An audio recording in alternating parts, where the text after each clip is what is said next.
The size of this beast. Been hanging out there all day. It's not quite the size of my hand, but that's a large wingspan.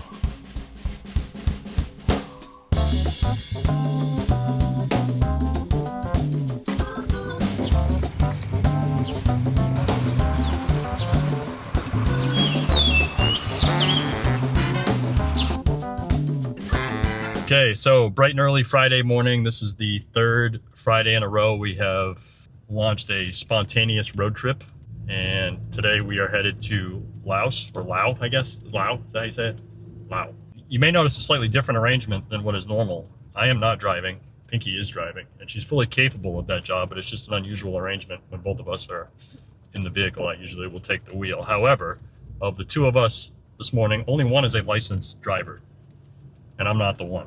I recently found out that my international driving permit is only valid in Thailand for the first 90 days of my stay. After that, you're supposed to either get a Thai driver's license or leave the country and re-enter. Now, getting a Thai driver's license has been on the to-do list. I'm working towards that. There's a couple things I've got to do in order to get that, but I thought I had plenty of time on the driver's license. Well, turns out I've been wheeling around since early April in complete defiance of Thailand law. Being pulled over without a valid driver's license is one thing. The bigger risk is if I were to get in an accident, the insurance companies will not cover any of the liability there because I'm an unlicensed driver. That's the real risk. So we're headed to Laos. I was coming up for 6-month renewal on my DTV visa, which if you guys have those or are already aware, those are good for 5 years, but they are good for 6 months at a time, which means you either need to leave the country and re-enter once every 6 months, or you can enter the country, stay for 6 months, and then apply and hopefully be granted a 180-day extension. I was originally going to try for an extension at immigration, but if that didn't work, we'd have been scrambling to figure out another plan, which I initially had, but with me suddenly not being able to drive, it just got a whole lot more complicated. So instead, we decided to skip the uncertainty, turn it into a little road trip, spend a night or two in Laos, and come back with another 6 months on my visa and another 90 days where I can legally drive while I finally get my Thai license sorted out. So Pinky's got 7+ hours of driving ahead of her, and with a little bit of good fortune, I'll be legally able to drive us back.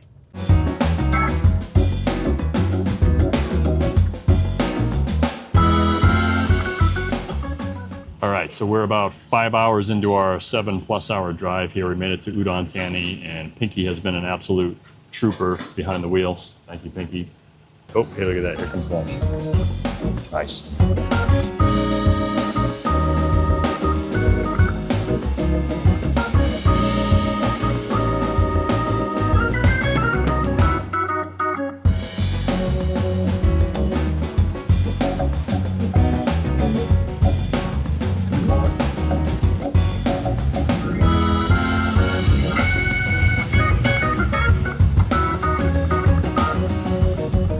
So we have made it to the Nong Khai crossing and found a car park here. We left our truck hopefully for 2 days, and we are now in a van, which we were brought to by a tuk-tuk.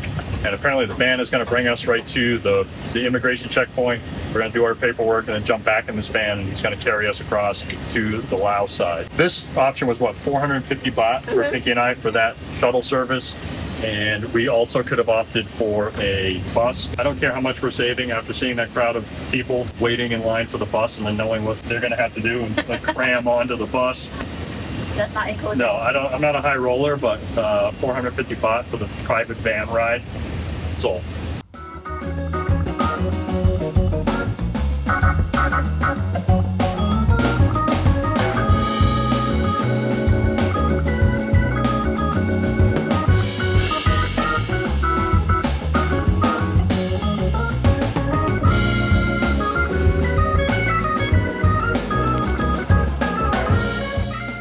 So I'm sitting here at the Laos border crossing, and pretty typical border crossing stuff. A lot of sitting around waiting, and in this case, we're waiting on me. Pinky has a Thai passport, so she was able to cruise right through. I had to fill out a form for a visa on arrival. Now, if I had planned this trip in advance, I could have done the visa on arrival online, and I tried to do that actually on the ride up here. I mean, we just made the decision today to come up to Laos. It wouldn't allow me to pick today as an entry date. The first available date was several days out from now, almost a week. So I guess that's something that you can't do on the fly. You've got to do it in advance. But if you do it in advance, I'm assuming or hoping it would cut down on some of the wait time now. So we've been waiting here. I filled out the form. I paid the $45 total US. So what I'm doing, I'm not at all claiming this is the right way to do it or this is what you should do for a border run or any of that. We're totally doing this on the fly. So I'm just reporting kind of what we're doing here in hopes that maybe it helps somebody either show them what to do or what not to do by the time this is all said and done. And hey, look at that. We're driving on the correct side of the road again. All right, so we have cleared, what time is it? Thai and Lao immigration and are now in a taxi to the hotel. It was about an hour and 15 minutes from the time we parked our car on the Thailand side, did the border crossing, and now we're in a taxi. So an hour and 15 minutes with all the visa stuff and everything. So not too bad by border crossing standards. 600 baht for this taxi to where we're going. Supposedly it's a 40-minute ride. I'm just assuming we're getting fleeced, but I don't know that. But at this point, we're just happy to have a ride to the hotel so we can get checked in and be done.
So I was initially really happy with my $36 hotel find until late last night when I woke up at around midnight and just absolutely sweating to death. The AC was running, but it wasn't really accomplishing much of anything. I didn't sleep well last night. Pinky didn't sleep well. We usually like it an ice box in our bedroom, and we weren't even getting anywhere close to that last night. Certainly first world problem, but a little rough this morning. Pinky's taking a nap, and I've decided to go for a walk and try and find a gym. It's been, I think, 6 months or so since I've been to a proper gym, and that was during my short stint in Austin, Texas. So I found a place here that I think has a pretty cheap day pass and a pretty good setup. So let's see what I can find here.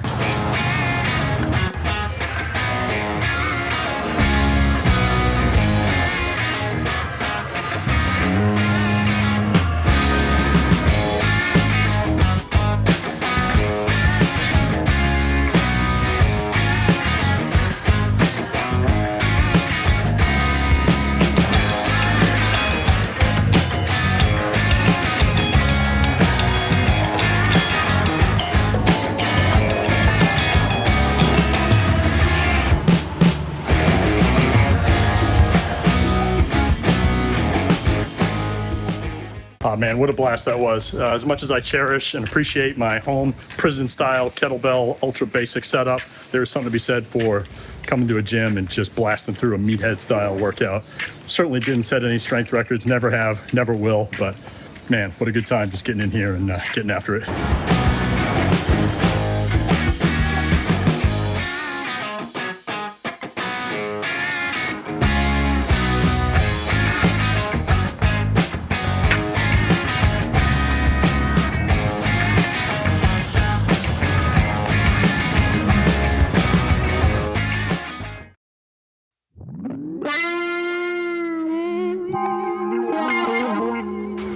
don't know how I feel about that sign. I mean, I'm not there yet, but it's a little too close for comfort.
As we were wandering around the city, a group of young guys approached me. My first instinct was the same as it usually is in a touristy area. I figured they were trying to sell me something, scam me, or get me to sign up for a tour. Turns out it was nothing of the sort. These guys simply wanted to practice their English. I'm guessing a teacher had sent them out on an assignment to interview foreigners or something along those lines, because they came locked and loaded with a list of questions. We stood there for probably 10 minutes talking about life in America, life in Laos, work, travel, a little bit of everything. I'm really glad I didn't just blow them off like I would typically have done. This is and will remain my favorite memory from this trip. Kind of makes me wonder how many other times my first impressions have been totally wrong. Pinky and I trudged around the city for another couple hours, ate some great food, got a great night's sleep in a new room at the same hotel, but with a now very functional air conditioner. And early the next morning, headed back to the border to complete the entire process in reverse. The bus. 57 of our newest Thai friends.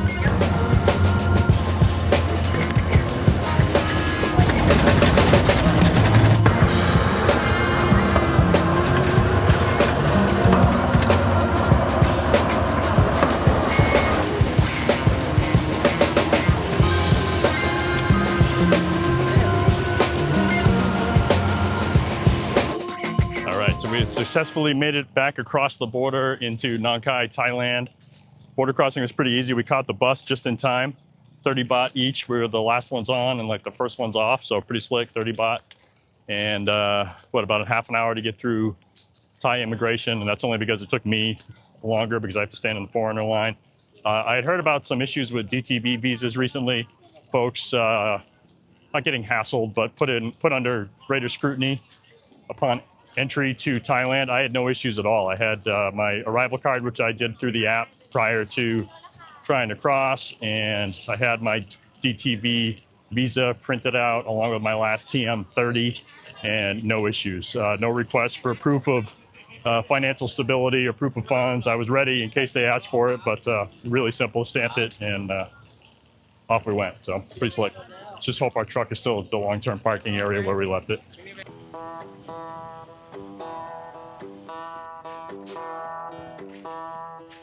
So I'm here in Thailand on a DTV visa, which seemed and was really easy to get and had some really convenient perks of the 5-year duration and multiple entry visa, all that kind of stuff. But there are some downsides to it, including having to renew or extend every 6 months and do what we're doing today. I'll be 50 in less than a year, so I am considering changing the visa type, either to try and pursue a retirement visa or a marriage visa. And I have done a fair amount of reading about all types of visas, and they all have some pros and cons. I realize there's also the elite visa or the wealthy pensioner visa, which I could probably pull off, but I don't want to meet the investment requirement for Thailand and go that route. So I'm curious to anybody else out there that has weighed the options between a marriage visa and a retirement visa and a DTV visa for that matter. Pros and cons to both. Curious what you guys think. Drop some feedback in the comments if you have any. Thanks.